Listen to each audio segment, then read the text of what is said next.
Okay, so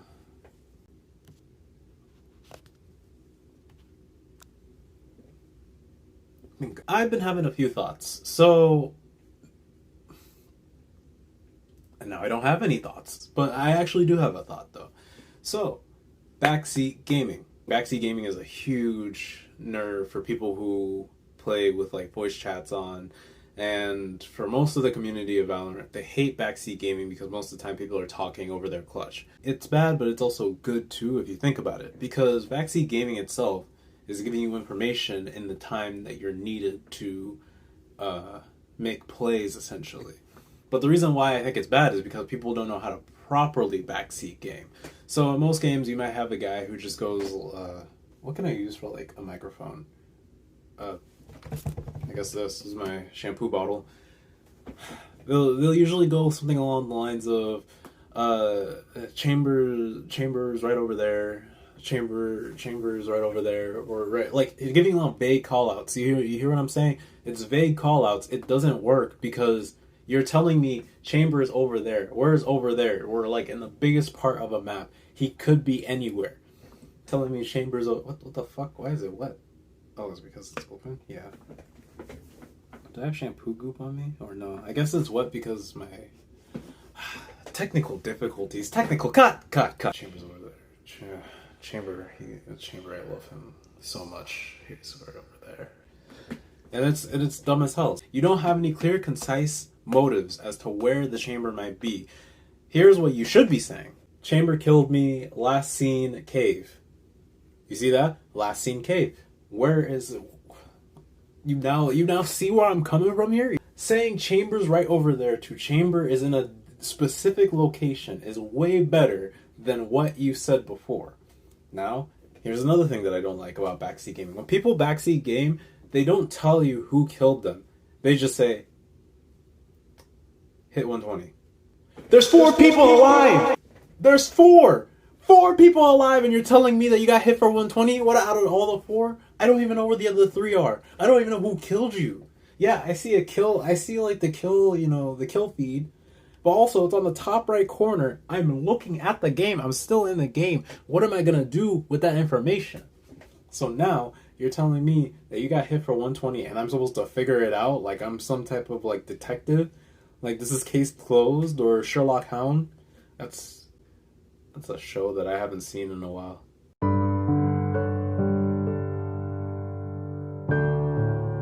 I don't think people hate backseat gaming. I think they just hate that it's not specific enough.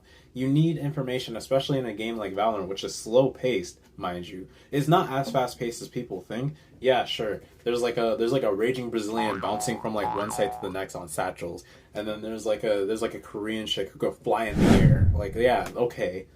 But what happens to the other agents in the game who don't even do any of that shit? Like, you see what I mean?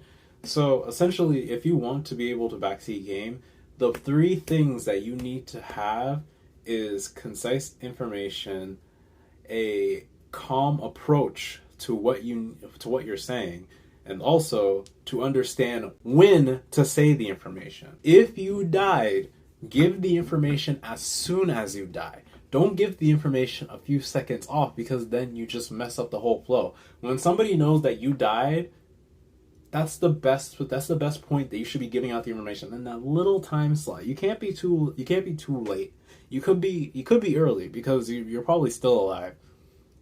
I wish I can give examples, but essentially, if you have seen my streams, which twitch.tv/KevBe, or if you see my YouTube channel, which you're already on right now, I usually have examples of when I die. I give the right information, and I give it at a specific time. And most of the time, due to my fact that I am an IGL, I have to give out information consistently. So when I die, I have to let you know what I've seen last. You're giving out information when you're angry. You're giving out information when you're not cohesive. You're giving out information that is, to be honest, not even worth my time. You have to learn how to have better communication skills.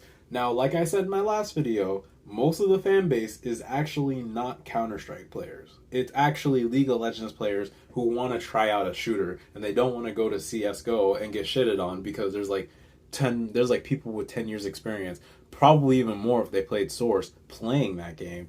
And then you have people who are essentially like, you know what you see what I mean though, is that like these are League players who don't want to, who already understand the magical aspect and they think that they can get down the shooting aspect. Now, I rip on a lot of the fan base, but that's just because it's true. These people, if you want to be able to be a great player, you have to learn how to communicate in a game like this. So Backseat Gaming is basically like a gateway towards communication in general. How you should be communicating, how the cadence of your voice is when you're communicating is very important. It is imperative that you know how to communicate to people without being angry. The more calm you are in a game, also let me put this back. The more calm you are in a game, the more serious you'll be taken. When was the last time you took somebody who was raging seriously? Never. Because they're raging. A lot of my social cues and my social skills have been taught through just trial and error. You think that I was just this brooding with confidence type of a guy right now? No, like literally not even 10 years ago, I was a wreck. I was a nerd just like you. I couldn't get no hoes. I couldn't get none. Nobody wanted to pick me on basketball teams. Now guess what? I'm up. I'm up. Where are you? You're my age. I'm 24. You're like 25. You're still acting like a child. So you gotta learn some social skills, bro. And a lot of you guys want to become content creators, not even competitors, just content creators. You think they're gonna like you because of the fact that you like to troll and rage? They're just gonna think that's your personality. And it is. Learn some humanity. I, for one, you can look at my history as like a Valorant player. It's up there on Tracker. My history as a Valorant player, I'm good at fragging right now, but like, what was it, a few months ago, or even close to less than a year ago, I was bad at fragging.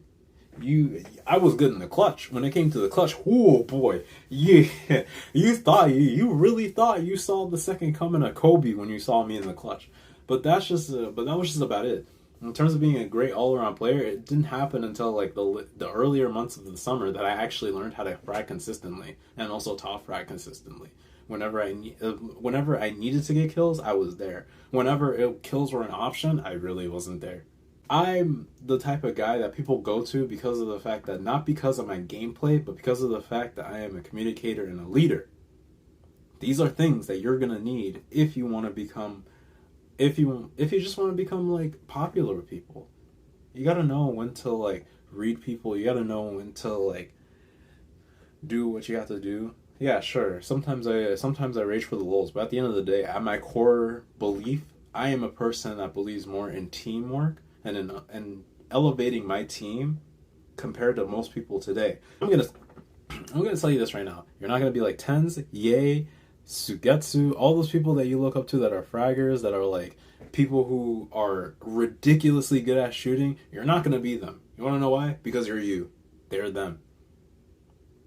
Please stop living in that fantasy. You don't have to be a leader like me.